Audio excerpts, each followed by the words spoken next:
من الشیطان الرجیم بسم اللہ الرحمن الرحیم کذب ثمود المرسلین اذ قال لهم اخوهم صالح الا تتقون انی لکم رسول امین فاتقوا اللہ واطیعون وما اسألکم علیہ من اجر ان اجری الا علی رب العالمین اتترکون فی ما ہاہنا آمنین فی جنات وعیون وزروع ونخل طلعها حزین وتنحتون من الجبال بیوتا فارہین فاتقوا اللہ واطیعون ولا تطیعوا امر المسرفین الذین یفسدون فی الارض ولا یصلحون قالوا انما انت من المسحرین ما انت الا بشر مثلنا فأتی بآیۃ ان کنت من الصادقین قال هذه ناقة لها شرب ولكم شرب يوم معلوم ولا تمسوها بسوء فيأخذكم عذاب يوم عظيم فعقروها فأصبحوا نادمين فأخذهم العذاب إن في ذلك لآية وما كان أكثرهم مؤمنين وإن ربك لهو العزيز الرحيم صدق الله مولانا العظيم۔ حضرات، سورہ شعراء کے یہ 8ویں رکوع کی آیات ہیں۔ تسلسل کے ساتھ تاریخ انسانی کی مختلف قوموں کا تذکرہ کیا جا رہا ہے۔ اس سے پہلے 5 اقوام کا ذکر ہو چکا، یعنی حضرت موسیٰ علیہ السلام کی قوم، حضرت نوح علیہ السلام کی قوم، حضرت ابراہیم علیہ السلام کی قوم اور حضرت ہود علیہ السلام کی قوم، اور اب یہ 6ٹھی قوم کا تذکرہ ہے، یعنی قوم سمود، جس کی طرف اللہ تعالیٰ نے حضرت صالح علیہ السلام کو بھیجا۔ اب بار بار یہ بات سامنے آ رہی ہے کہ دیکھیں، سب منکرین حق کا رویہ ایک جیسا رہا ہے۔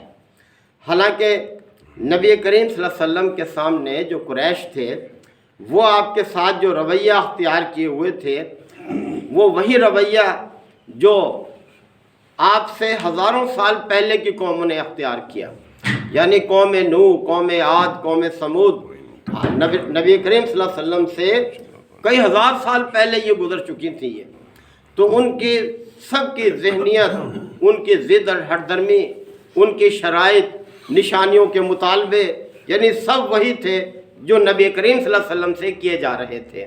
قریش مکہ بھی اسی طرح کا رویہ اختیار کیے ہوئے تھے، جو رویہ قوم نوح نے اختیار کیا، جو قوم ہود نے، قوم سمود نے، قوم موسیٰ نے، اور اسی طرح سے دوسری قوموں نے اختیار کیا۔ تو فرمایا کہ کذبت، جھٹلا دیا، یعنی اس قوم نے بھی کذبت قوموں سمود المرسلین، سمود نے بھی مرسلین کو جھٹلایا، جن کی طرف حضرت صالح علیہ السلام بھیجے گئے تھے۔ اذ قال لهم اخوهم صالح، جب ان کے بھائی صالح نے ان سے کہا الا تتقون، کہ تم ڈرتے نہیں ہو، تمہیں خوف نہیں ہے۔ یعنی کس طرح سے اللہ نے تمہیں نوازا ہے، تمہیں نعمتیں عطا کی ہیں، اور تم نے اس کے ساتھ جو سرکشی اختیار کی ہوئی ہے، تو تمہیں انجام سے ڈر نہیں لگتا کہ اس کا انجام کیا ہوگا۔ انی لکم رسول امین، اور میں تمہاری طرف ایک امانت دار رسول ہوں۔ یعنی بعثت سے پہلے تم لوگ میری امانت، میری صداقت، میری راست بازی، اس کے کس طرح سے گرویدہ تھے، اور اب میں نے جب بعثت کے بعد اللہ کا پیغام تمہیں پہنچانا شروع کیا، تو یکدم تم میرے اوپر شک کرنے لگ گئے، طرح طرح کے الزام دینے لگ گئے، مجھے جادوگر کہتے ہو، مجھے مجنوں کہتے ہو، یعنی اس طرح کی باتیں یہی نبی کریم صلی اللہ علیہ وسلم کے ساتھ ہو رہی تھیں۔ فاتقوا اللہ واطیعون، تو صالح علیہ السلام نے ان سے فرمایا کہ حقیقت یہ ہے کہ تم اللہ سے ڈرو، اور اس کا طریقہ یہ ہے اطیعون، میری اطاعت کرو۔ یعنی اللہ کی جو اطاعت ہے وہ اللہ کے پیغمبر کی اطاعت سے حاصل ہوتی ہے۔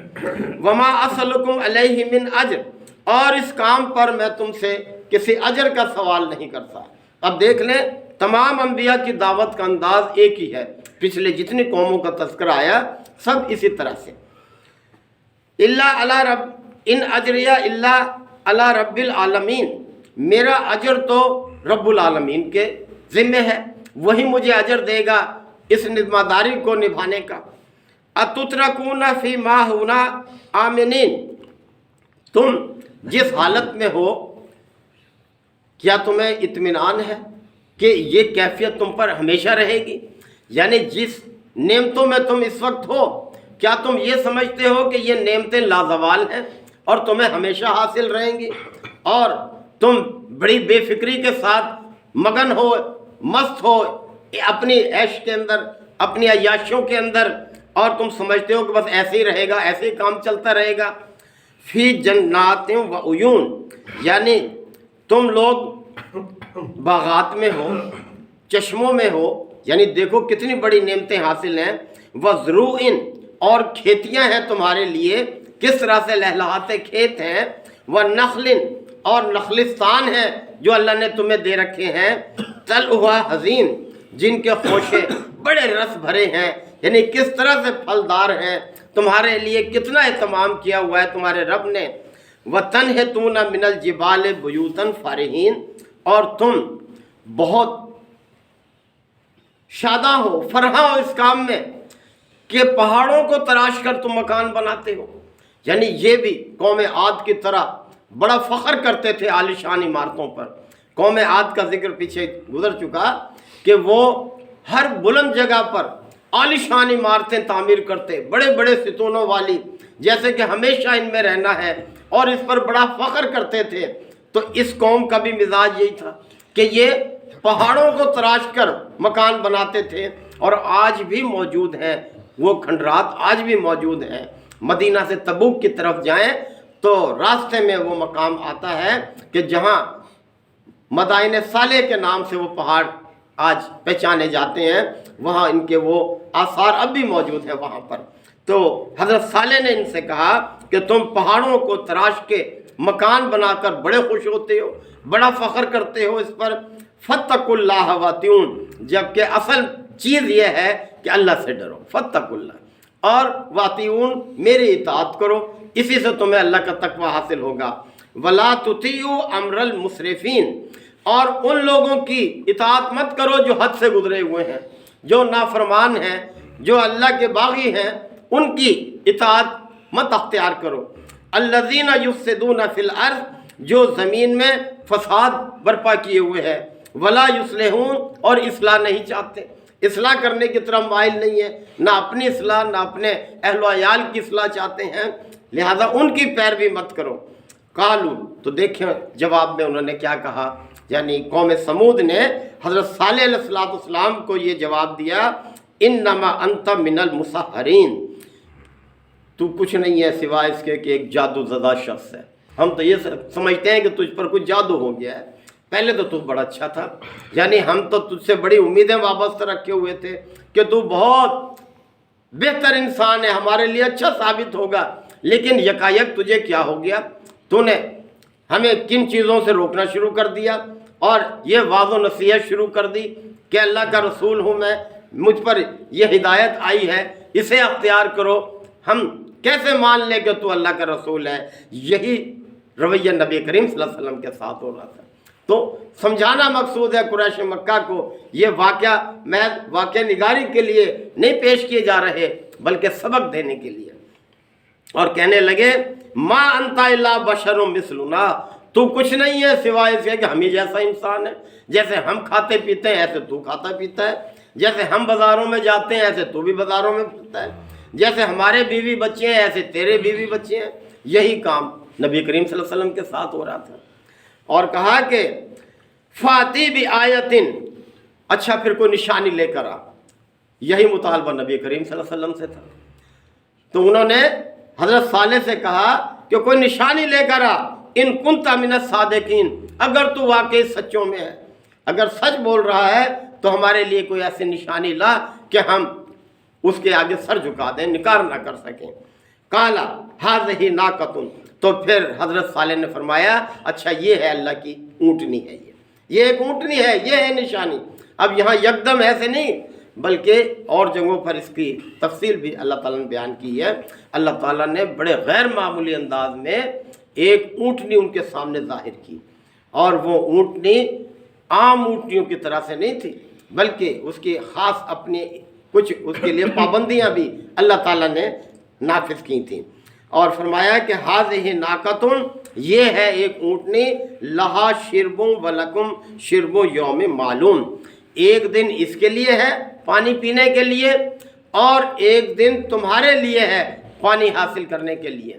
یعنی اس اونٹنی کا جو دن ہوگا پانی کا، پھر کنووں کے چشموں کے نزدیک کوئی اور نہ جائے، پھر اسی کے لیے ہے یہ، اور جب تمہارا دن ہو پھر تم حاصل کرو، ذخیرہ کرو، جو مرضی کرو۔ اور بھی اس کے لیے آزادی تھی کہ یہ تمہارے کھیتوں میں جہاں چاہے چرے کھائے، اسے روکنا مت، ٹوکنا مت، یہ اللہ کی ایک نشانی ہے تمہارے لیے۔ وَلَا تَمُسُّوهَا بِسُوءٍ، اور بری نیت سے اس کو چھونا بھی مت، ہاتھ بھی نہ لگانا، کوئی برا ارادہ نہ کرنا اس کے بارے میں۔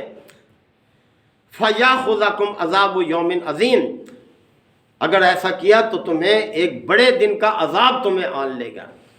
اور ان کی قوم کے ایک سردار نے جب دیکھا کہ یہ اس طرح سے تو ہم بڑے تنگی میں آگے ہیں، ایک آزمائش تھی ان کے لیے، اس نے اس کام کا بیڑا اٹھایا کہ میں اس کا قصہ تمام کرتا ہوں، تمہاری جان چھڑاتا ہوں۔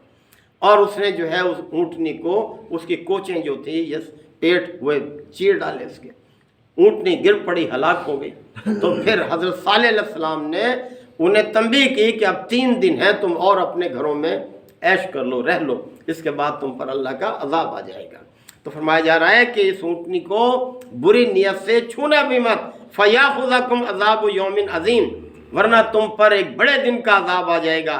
فَعَقَرُوهَا، پس انہوں نے اس کی کوچیں کاٹ ڈالی، اس کو مار ڈالا۔ فَأَصْبَحُوا نَادِمِينَ، اور پھر وہ پچھتائے اپنے کیے پر کہ ہم نے کیا کر دیا۔ فَأَخَذَهُمُ الْعَذَابُ، پس عذاب نے ان کو آن لیا۔ اب یہ عذاب اور تفصیل ہے دوسرے مقامات پر کہ اس طرح سے آیا کہ جب وہ مہلت پوری ہوئی 3 دن، تو رات کے وقت ہی، یعنی ابھی رات باقی تھی، صبح ہونے میں دیر تھی، کہ ایک زوردار دھماکہ ہوا، اور پھر زلزلہ جو ہے اس قوم پر آ گیا، جس نے ان کا قصہ تمام کر کے رکھ دیا۔ ان کی قوم کے سارے جو منکرین حق تھے اپنے انجام کو پہنچ گئے۔ اور یہ کہ فَأَخَذَهُمُ الْعَذَابُ، انہیں ایک عذاب نے آن لیا۔ إِنَّ فِي ذَلِكَ لَآيَةً، یقیناً اس میں تمہارے لیے ایک نشانی ہے، ایک سبق ہے، یعنی عقل والوں کے لیے، غور و فکر کرنے والوں کے لیے اس میں ایک سبق موجود ہے۔ وَمَا كَانَ أَكْثَرُهُم مُؤْمِنِينَ، لیکن اکثر لوگ ماننے والے نہیں ہیں، پھر بھی باز نہیں آتے۔ وَإِنَّ رَبَّكَ لَهُوَ الْعَزِيزُ الرَّحِيمُ، اور حقیقت یہ ہے کہ تمہارا رب عزیز بھی ہے، رحیم بھی ہے، یعنی عزیز ہے، زبردست ہے، وہ چاہے تو نافرمانوں کو پل بھر میں ملیہ میٹ کر کے رکھ دے، لیکن اس کی یہ سنت نہیں ہے۔ وہ حجت تمام کرتا ہے، وہ سنبھلنے کا موقع دیتا ہے، وہ لوگوں کو پلٹنے کا موقع دیتا ہے، لیکن جب وہ باز نہیں آتے، ان کی مہلت پوری ہو جاتی ہے، تو پھر ان کو عذاب سے دوچار کرتا ہے۔ اور وہ رحیم ہے، یعنی اگر لوگ اپنے غلط رویے کو چھوڑ کر اس کی طرف پلٹ آئیں، توبہ کر لیں، معافی مانگ لیں، آئندہ کے لیے اصلاح کر لیں، تو وہ معاف کرنے والا ہے، بہت رحیم ہے۔ اللہ تعالی ہم سب کو بھی آیات کو سمجھنے کی، عمل کی توفیق عطا فرمائے۔ وآخر دعوانا الحمدللہ رب العالمین، الحمدللہ وکفی وسلام علی عبادہ الذین اصطفی۔ ربنا آتنا فی الدنیا حسنہ وفی الآخرۃ حسنہ وقنا عذاب النار وادخلنا الجنۃ مع الابرار، یا عزیز یا غفار یا رب العالمین۔ اللہم انک عفو کریم تحب العفو فاعف عنا۔ اللہم من احییتہ منا فاحیہ علی الاسلام ومن توفیتہ منا فتوفہ علی الایمان۔ یا شافی الامراض اشف مرضانا و مرضى المسلمین، یا قاضی الحاجات اقض حاجاتنا و حاجات المسلمین۔ اللہم انصر الاسلام والمسلمین۔ ربنا تقبل منا انک انت السمیع العلیم وتب علینا انک انت التواب الرحیم۔ صلی اللہ تعالی علی خیر خلقہ محمد و آلہ وصحبہ اجمعین۔